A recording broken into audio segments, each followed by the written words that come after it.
Yo, salut les gens, ça faisait longtemps et aujourd'hui, pour fêter mon retour, on va parler d'un anime que j'apprécie énormément. Alors aujourd'hui, on va parler de Yu-Gi-Oh! GX et plus particulièrement de sa saison 4.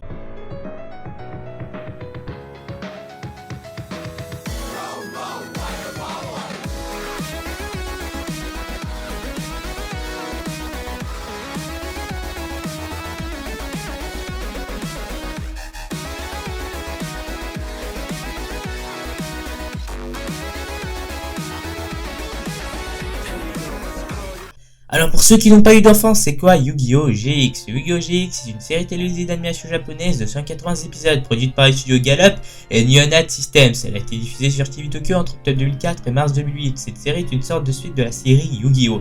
Avec Atem, Yugi, Joey, Tristan. Oui, même si je sais qu'ils s'appellent respectivement Junuichi et Honda. Mais je m'en fous, Zef, parce que je les ai connus comme ça. Ouais. Oui, je sais, ma vie est passionnante. Ouais. Alors, une anecdote que vous n'avez jamais remarqué, hein? Hein? Ouais, je sais. Ouais, je sais, je suis Sherlock Holmes, moi, je suis le Sherlock Holmes du 21e siècle. Ouais.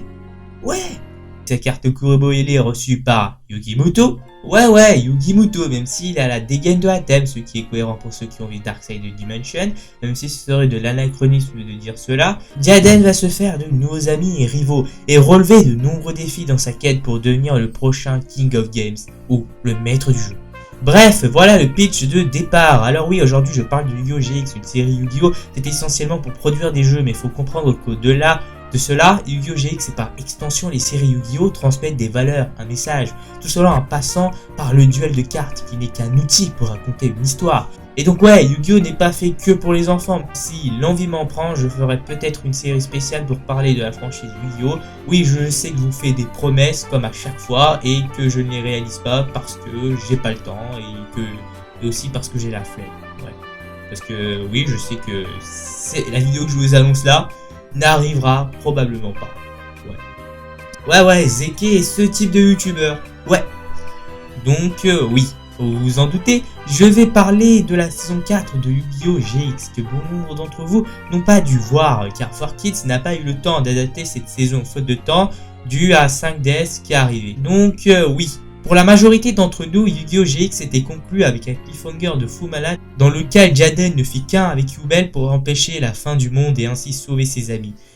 Et je me souviens qu'à l'époque où je n'avais pas accès à la saison 4 dû au manque de streaming, j'étais ultra frustré. Peu après, le temps passa et le hasard voulut que je tombe sur cette El Famoso saison 4 dans lequel je pus enfin combler cette frustration de l'époque. Cette saison 4 se déroule 6 mois après les événements de la saison 3. Diaden réapparut sous un nouveau jour avec de nouveaux pouvoirs. Mais depuis son retour, Diaden n'est plus le même. Au contraire du garçon enjoué qu'il était, il est maintenant devenu solitaire. Ce qui bouleversera complètement ses relations avec ses amis. Cerise sur le gâteau, il ne semble plus prendre vraiment de plaisir à faire des duels. Pendant ce temps, Mr. T, un envoyé de Darkness, fit son apparition pour corrompre les cartes. De ce fait, durant tout le long de cette saison, Diaden traquera Mr. T, alias Darkness, qui s'est nourri de toute l'énergie libérée durant les précédentes batailles, livrées par Diaden Yuki. Alors oui, cette saison nous prend à contre-pied en nous montrant un univers sombre, mature, même parfois angoissant, et particulièrement les derniers épisodes qui étaient assez angoissants ma foi, à un point pas possible. Et même le Darkness il fait flipper hein, regardez-le, il fait flipper.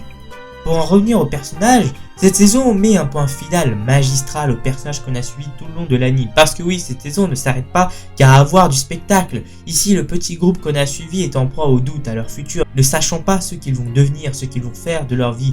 Et de ce fait, il y a un réel envie de nous montrer la transition vers la vie adulte. Et en parlant d'adulte, Juda Yuki ayant maintenant un charisme puissance 10 000 a une évolution inverse parce que maintenant, mentalement, il est adulte et c'est pour ça qu'il ne prend plus de plaisir à faire des duels puisque quand on devient adulte, on perd la passion qu'on avait quand on était enfant. Et le parallèle est très bien fichu.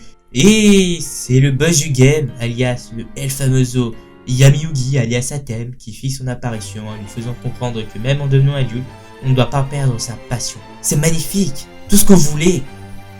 C'est comme l'image du grand frère qui remet son petit frère sur de beaux rails. Et ça, c'est beau. C'est magnifique, c'est tout ce que vous voulez. Ouais. Bon, vous allez me dire que c'est du fanservice, mais fanservice ne veut pas forcément dire nul pour autant. C'est du fanservice qui apporte réellement un propos à la série. Ouais, et en plus, même si ça n'apportait rien, j'aurais quand même pris du plaisir à voir ce duel. Je suis un grand fanboy de la série Yu-Gi-Oh en général, donc voilà, les crossovers, ça me déplaît pas trop en fait. Donc voilà. Et avant de finir, je voudrais dire que la série que je préfère est Yu-Gi-Oh GX. Donc, sur ce les gens, à la prochaine!